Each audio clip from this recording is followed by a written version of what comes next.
एक बार एक इंसान अपनी जिंदगी से बहुत परेशान था।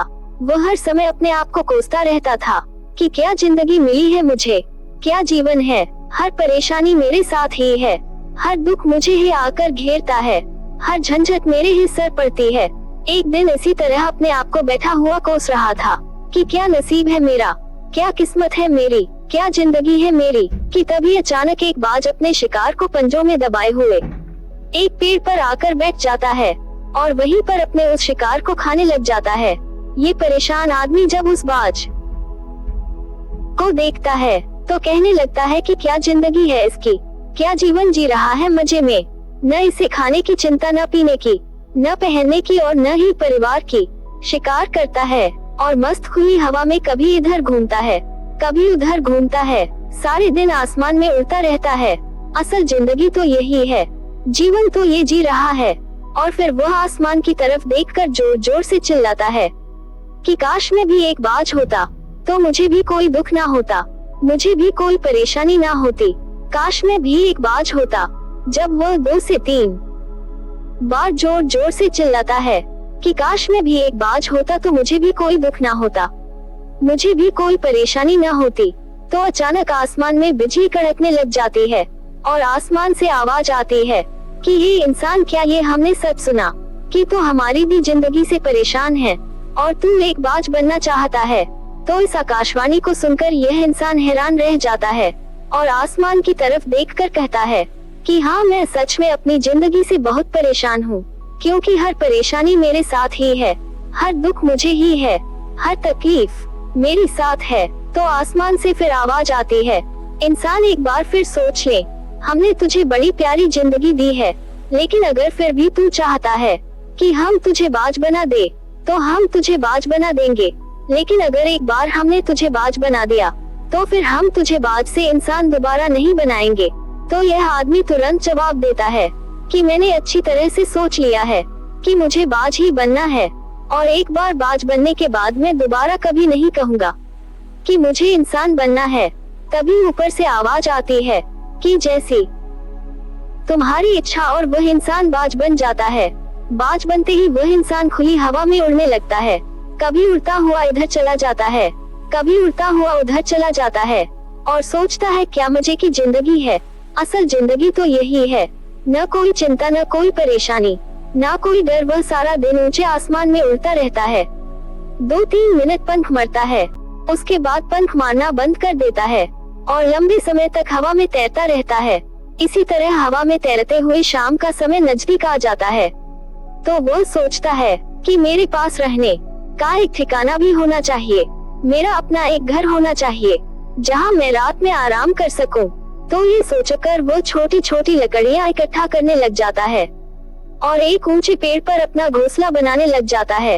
एक लकड़ी इकट्ठा करके वह अपने लिए एक सुंदर सा घोंसला तैयार कर लेता है और रात में उसी में सो जाता है और सोचता है सुबह उठकर शिकार भी करूंगा और सुबह उठकर फिर से मौज मस्ती भी करेंगे, खुली हवा में उड़ेंगे। सुबह होते ही वह शिकार की तलाश में निकल पड़ता है, हवा में उड़ता रहता है, ऊपर से जाकर देखता है कि कहीं जमीन में मुझे कोई शिकार नजर आए तो मैं तुरंत जाकर उसे दबोच लूं और वहीं पर खा लूं, लेकिन उसे कोई शिकार नजर नहीं आता।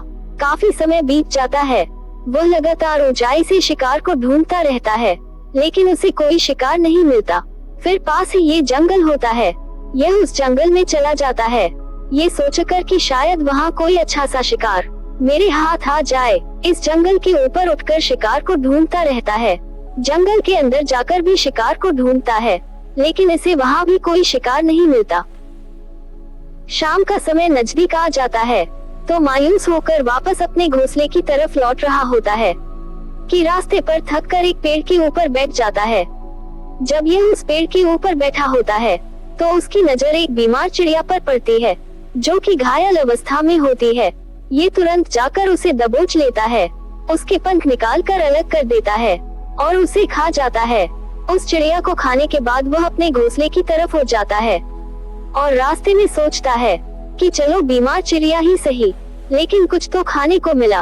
वह अपने घोंसला पर पहुंचकर आराम करने लगता है और सोचता है सुबह एक अच्छा सा शिकार पकड़ूंगा और अपनी भूख मिटा दूंगा। जैसे सूर्य का प्रकाश होता है। ये निकल पड़ता है, अपने शिकार की तलाश में हवा में उड़ता रहता है, लेकिन आज फिर कोई शिकार इसके हाथ नहीं आता। काफी समय बीत जाता है। ये ऊंचाइयों पर जाकर अपनी तेज नजरों से शिकार को ढूंढने की पूरी कोशिश करता है, लेकिन इसे कोई भी शिकार नजर नहीं आता। फिर यह पास के उस जंगल की तरफ चला जाता है, लेकिन इसे वहाँ भी कोई शिकार नहीं मिलता।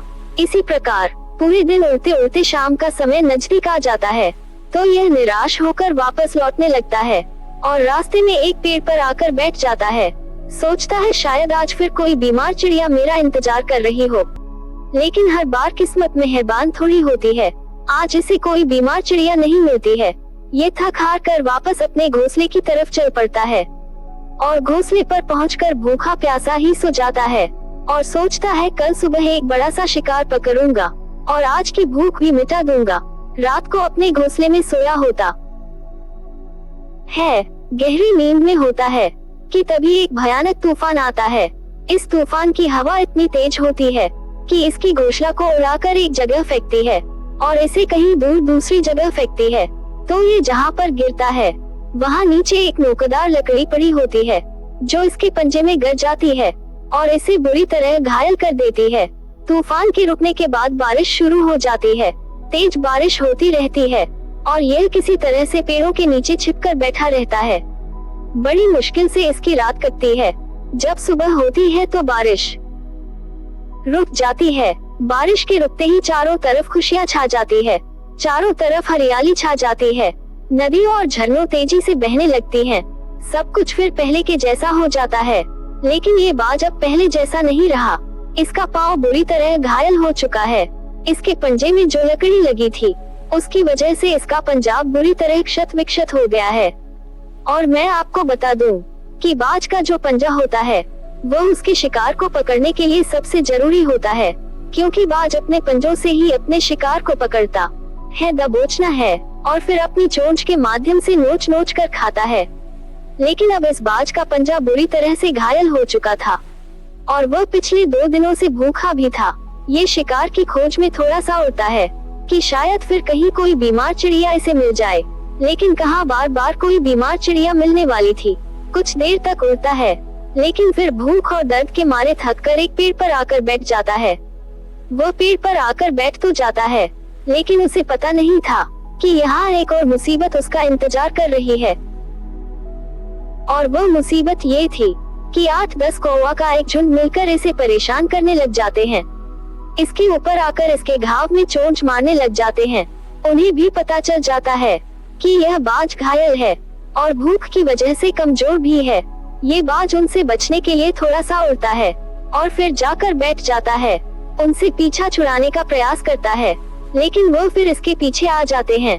तो ये फिर उड़कर थोड़ी दूर चला जाता है, लेकिन वह इसका पीछा नहीं छोड़ते और बार बार इसके पास आकर इसे परेशान करते हैं। कौवा अक्सर बाज के साथ ऐसा करते हैं, लेकिन फिर बाज भी उनके साथ एक खेल खेलता है।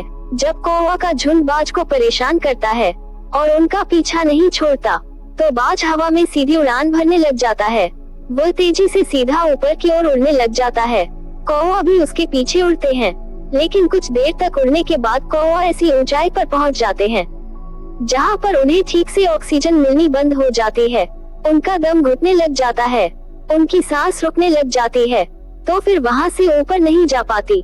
पर क्योंकि बाज तो बादलों से भी ऊपर उड़ सकता है, इसीलिए वह तो ऊपर चला जाता है, लेकिन कौवा वहां से ऊपर नहीं जा पाते और वह नीचे आने लगते हैं।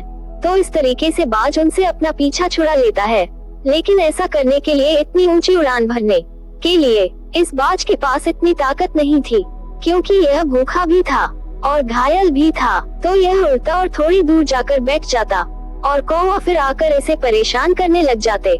इसी तरह भूख और घायल हालत में एक दिन गुजर जाता है, दूसरा दिन गुजर जाता है, तीसरा दिन गुजर जाता है, लेकिन इस बाज की हालत में कोई सुधार नहीं हो रहा था। वह बद से बदतर होती जा रही थी। चौथे दिन जब ये बिल्कुल खत्म होने पर आ जाता है, इसके अंदर बिल्कुल ताकत नहीं बचती और इसका शरीर इसका साथ छोड़ने लगता है। तो ये किसी तरीके से उड़कर पास ही इंसानों के एक हॉस्पिटल होती है उसकी छत पर आकर बैठ जाता है। और वहाँ से आने जाने वाले मरीजों को देखता है और अपने आप से कहता है कि काश आज मैं एक इंसान होता तो ऐसे छोटे मोटे जख्मों का हॉस्पिटल से इलाज करवा लेता या किसी को बता देता कि मैं भूखा हूँ, परेशान हूँ, मेरे साथ ये परेशानी है, लेकिन आज मैं एक ऐसा बेजुबान परिंदा हूँ जो किसी से कुछ नहीं कह सकता, किसी को अपना दुख नहीं बता सकता, किसी से कोई मदद नहीं मांग सकता। यही बात सोचकर वे उसी छत पे अपना दम तोड़ देता है। वह अपनी जान की कुर्बानी तो दे जाता है, लेकिन साथ ही साथ हमें ये सीख भी दे जाता है कि आपको जैसा बनाया गया है, आप जैसे भी हो उसी में खुश रहो और उसी में बेहतर करने की कोशिश करते रहो, न कि इस बात से परेशान रहो कि काश मैं ऐसा होता, काश मैं वैसा होता, काश मैं ये बन जाऊं। आपको जैसा ही बनाया गया है, आप उसी में अपना सर्वश्रेष्ठ करने का प्रयास करते रहो। दोस्तों, ये कहानी तो काल्पनिक है, लेकिन हमें जीवन का एक बहुत ही महत्वपूर्ण नियम सिखाकर जाती है कि हम जैसे भी हैं, अच्छे हैं, बस हमें उसी में अपना सर्वश्रेष्ठ करने का प्रयास करते रहना चाहिए। धन्यवाद।